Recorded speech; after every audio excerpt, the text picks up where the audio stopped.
waaw dafa xaw a manqué tout de professionnalisme parce que des fois damay gis ne analyse yi c'est trop amateurisme wax dëgg yàlla bu ñu amee fii Lamine Golo en tant que coach am fi docteur Jules bi nga xam ne nii c'est pas un analphabète que ça soit très clair ñu am Serigne Ndiour qui est très proche de Balla Gaye ñu am Samba le champion des champions de powerlifting yooyu yëpp damay bëgg ñu professionnalisme ko aj ko ci kaw maanaam qu'on dise juste la vérité bi nag moom mooy lan Alaaji Fadam mooy maa ngi nuyu say mbokk internet ñoom ñëpp di leen jox seen wàccuwaay di la wax ne la ndax Balla Gaye mën na dara ci Franc ma ne la ñuy wax fii yëpp dans le passé lañ waxee gisuma kenn ku ci wax le présent amul kenn ci ñoom ku ci wax présent dans le passé lañ conjugué ne Balla Gaye boobee mën na daan Franc maintenant damay wax ne Balla Gaye dans le passé c'était le Balla Gaye rigide le Balla Gaye fort le Balla Gaye qui était fort mentalement le Balla Gaye qui avait de la confiance en lui mais passé de Balla Gaye bi nga xam ces derniers moments le Balla Gaye supporté par ses supporters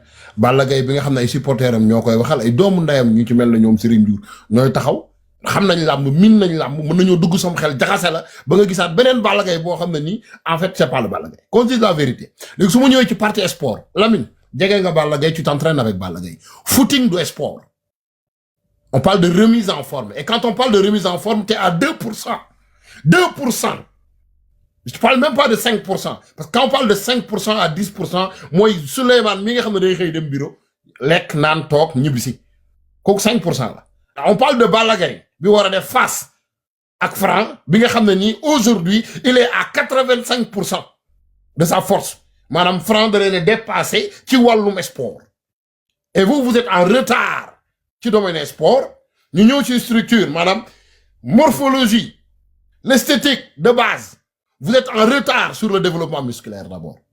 Gis nañ seen sortie tap seeni. On a vu la corpulence de Balla Gaye. On a vu Balla Gaye aussi yàggul dara au Canada. Juste pour vous faire comprendre que ni faut ngeen comprendre ne tey Samba mi pour mu gagner championnat première préparation 3 mois bu toogee lu yàgg entraîné wul première préparation bu 3 mois mayu ko mu gagner championnat bi. Offeeru ko donc il a besoin moom mi nga xam ne il est toujours actif. ci préparation il a besoin 6 mois intact ñu ne dana bokk ci finale bi le reste nag c'est la confiance moo koy aidé ak gëm boppam xam ki muy représenter xam le Sénégal bi muy représenter mais aujourd'hui on parle de Balla Gaye boo xam ne ni tey damay wax ne ëttu làmb mi ngi yàqu ni muy yàqoo mooy on va vers le fantasme on l'aime beaucoup Balla Gaye ñun ñëpp ko respecté bëgg nañ ko lim def ci làmb minde pour man kenn dootu ko defaat yooyu yëpp dañ ko koy nangul à 100% le lion de Guédiawaye c'est vrai mais dama lay wax ne la Balla Gaye a besoin minimum 1 an 3 mois pour mu nekk ci 65% waxuma 90% waxuma la 85% 1 an 3 mois buñ ko dee def ci échelle de travail Alaaji Fadam ñu ne lii mooy programme d'entraînement wu Balla Gaye ci lan la jóge ñu ne blessure ñu ne est-ce que Balla Gaye def na rééducation non il l'a pas fait parce que nag rééducation boo ko dee def doo footing déjà mënoo yor bekke di def rééducation di footing mënul nekk d'après Modou Mbaye li Modou Mbaye di wax la Balla Gaye doon def déjà ak yow li nga wax c'est diamétralement opposé déjà de base mooy y a un ambigu bëgg nañ Balla ak Franc dëgg la ñu ñëpp bëgg nañ ko amateurs yi soxla nañ ko Balla Gaye peut-être soxla na ko. ci lan la Modou Mbaye wax lu Modou Mbaye wax. non Modou Mbaye dafay wax ne fekkee ne Balla Gaye démb ci ngoon entraînement mu gis ko Balla Gaye boobu pare na donc yow footing bi ngay wax. footing ak échelle d'entraînement dama de seconde. dama lay wax Lamine il faut pas oublier quelque chose je maîtrise très bien ce que je suis en train de dire et yaakaar naa ni bu ñu dajal woon Guédiawaye yëpp ma jàngal leen mooy programme d'entraînement. da ngaa waane nag demal rek. non damay ñëw dama bëgg leeral foofu li may leeral dama bëgg gars yi bàyyi ci xel en fait. c'est que Jules tollutuñ foo xam ne nii làmb dafa war a sooxee ci daa feebaroo nag noo waaj bi fii loolu dafa jeex. maanaam làmb dafa toll foo xam ne nii nous on doit aider nos jeunes frères de les faire croire que y a que de la performance sportive qui va te permettre d'être au niveau.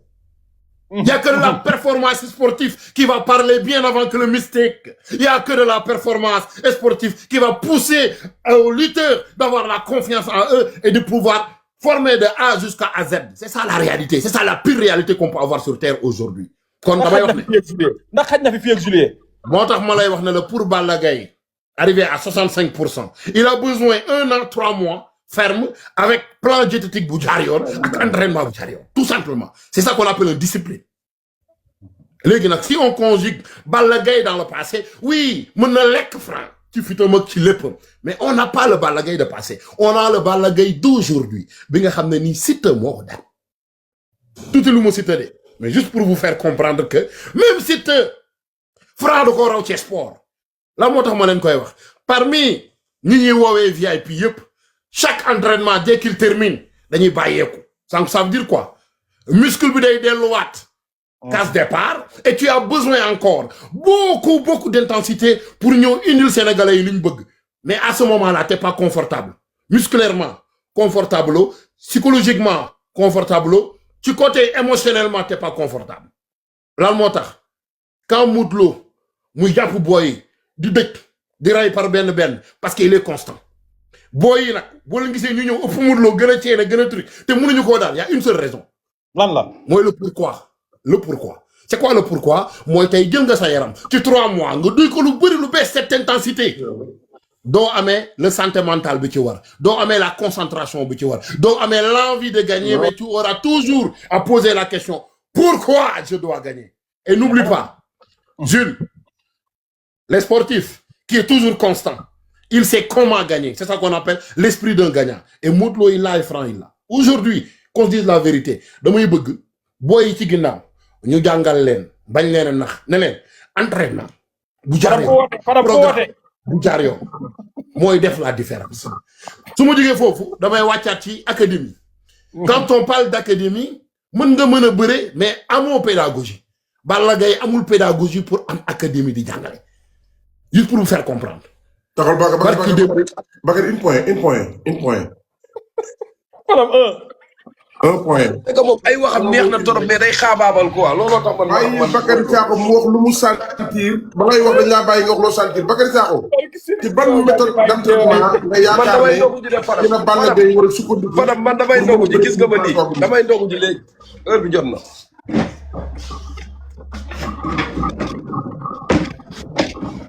Aja Lamine tegi sa micro léegi teg sa micro ban méthode d'entraînement nga yaakaar ne ci la Balla Gaye war a sukkandiku pour mën a téye li nga xam ne ni tey jii mooy ci 5 mois ban méthode la Balla Gaye mën a préparé woo nga xam ne bu ñëwee bëri France da ci am dara ko su Bakary.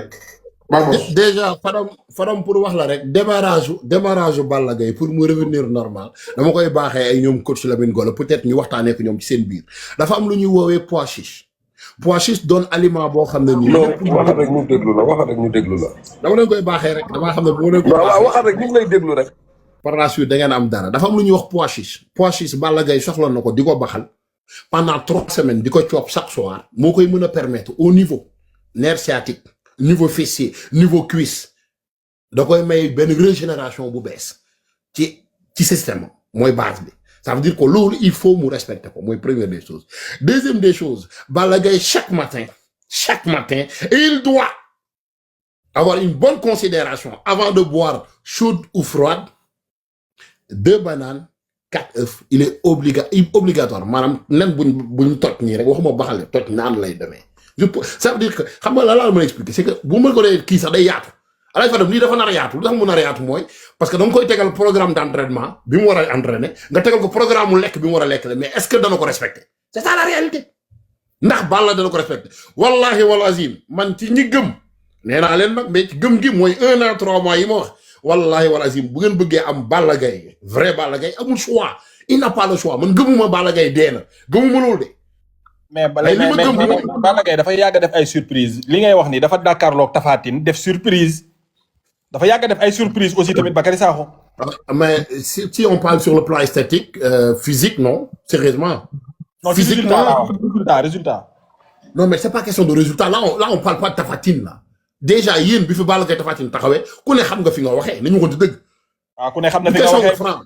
Xam nga la réalité là leen wax. Gis nga quand on parle de Franc, encore, c'est quelqu'un boo xam ne dañ ko doon noggatu ci mbapat. Di ko noggatu ba dem ba mujj gi ñu koy noggatu mënutuñ koo daan. Mu dugg dans l'arène mu continuer di daan ba toll fii on parle pas de Tapha Tine. Balla Gaye bëgg nga wax ne man Franc du Tapha Tine daal maanaam. mais c'est yow Franc day moromu Tapha Tine c'est pas pareil si xel yi du benn conscience bu du benn confiance bu du benn entraînement yi sax du benn. maanaam Bakary Sakho nee na Balla Gaye amul solution ci Franc nee na bu mu jaru muy jël combat bi su ma la déggee Bakary loolu ngay bëgg a wax. barki Serigne Touba bu ko jëlee année bii mooy Guédiawaye danañ jooyaat léegi académie bi laa bëggoon a continuer côté académie bi pour leeral. non Bakary dafa am leen lu ma gën a ñor dafa académie. académie bi ñor da ngeen koy bàyyi xam nga Bakary académie dégg ba académie bi jaru nga ci sori ndax amul. Lamine nag nañ laa déglu Lamine wóor na yàlla xoolal bi ma duggee dem pat laa def di waxuma. dérange ma kenn pat. non bugguma ngay wax ci lu amul moo tax man la comme. ak côté académie non question non bàyyil ma ñun dañuy ñëw suñu perception damay waxaat lu leer. Lamine académie bi même bu dee Baye Ndiaye la sax même bu dee Baye Ndiaye je vais le dire kon fàtteel Balla. waaw defal ndànk même bu dee Aziz je vais le dire kon fàtteel loolu Kosu Bakary actualité bi mooy ku freiner Franc. te Balla Gaye daa taxaw ne moom mën naa freiner Franc. waaw mais parce que académie bi day freiner Balla Gaye déjà xam nga yéen lu ngeen xam c'est que lu ngeen comprendre mooy on veut un combat pour Balla Gaye on parle de l'académie ça veut dire quoi lan la Balla bëgg vraiment est-ce que il a besoin d'un investissement ci xaalisu Franc def ci académie pour dem daanu wala dañoo soxla Balla Gaye bu ñëw daan kii. Bakary da ngay nekk nit nag yow leeral naa la ko nee naa la. Bécaye Mbaye ko wax ak yéen mais Balla Gaye ibbiwul ay académie amul jot gi. dama lay jox critère bu gën a leer. quand on a le Guédiawaye. Bakary may leen ma ko. waxal ci lamb ji da bàyyi ay académie jàmbur. may leen ma foofu ma daane dama ne. quand on a école de lutte Balla Gaye on a le Guédiawaye bi nga xam ne nii am nañ misère daan mbër ci lamb jamono ji ñuy wax on nous parle de l'académie te on a des écoles de lutte qui daan ñoo xam ne daanuñu qui on va prendre comme coach bu nekk ci académie ba di jàngal booy yu bëre te booy yooyu fan la ñu jógee ndax Guédiawaye wala Pikine wala Parcelles wala fan non man kay noonu man kay noonu xam nga lan la nag ñun dañuy waaj a ndogu mayel ñeneen ñu wax loolay problème Bakary fi ngay daanelee ma jox bébé Modou Lo mooy Bakary lan mooy solution wu pour Balla Gaye 2 mën a jël tamit François Gomis léegi bu fekkee ne Balla Gaye jël na combat bi yaa ma waxoon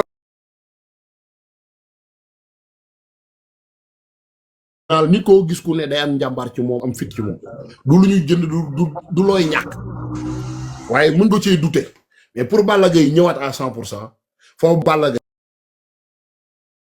Gaye am déjà comme li ma la wax Fadam foofu Balla Gaye nekk ci 60% xool boppam ci miroir soo ko fàttaliku moom mooy kan à partir de là bu ñu tëggee combat bi ne fii lañ jëm mën nañ ne Balla Gaye mën na def différence ci kanamu Franc waaye laaj Fadam dama gëmut ne Balla Gaye mën naa daan Franc sportivement gëmmu lu tax sportivement dama ko gëm parce que xam nga boo mësee nekk ci dynamique bu baax mu neex nga bàyyi nga daanu ñëwaat nekkat yi danaa bu baax bàyyeekuwaat yéegaat bàyyeekuwaat finalement je me pose des questions la moo tax gaañ bi mu naqaree ba mu toog 2 ans yu mu bëriwul mu ñëw neexal ko jàkkaarloo Gris Bordeaux defal ko bagage lan moo tax maintenir loolu nekk constant jusqu'à là lan moo tax mu bàyyi ko. léegi man daa am lu ma la bëgg a laaj mais damay ñu bébé Modou Lo jaawar nga ne Balla Gaye mën naa freiner Franc. déedéet pour l'instant non maa ngi leen di nuyu yéen ñëpp lu tax ma ne la non comme coach fi mu daanee la laay commencé pourquoi Balla Gaye ba mu jugee si Gris Bordeaux continué wul rythme boobu mu yor dem écrit ba di contact ak xale yi ñu koy filmer muy daan comme ni ko Modou Lo c'est le roi des arènes mais da ngay gis muy nekk ak ay rakam di bëree di ñàkk boo ko bu toloon fos sax bu ngeen ko songee ngeen bëree. guerrier Balla Gaye loolu la manqué bàyyi leen mbër mi ngeen di jay di ko nax di ko si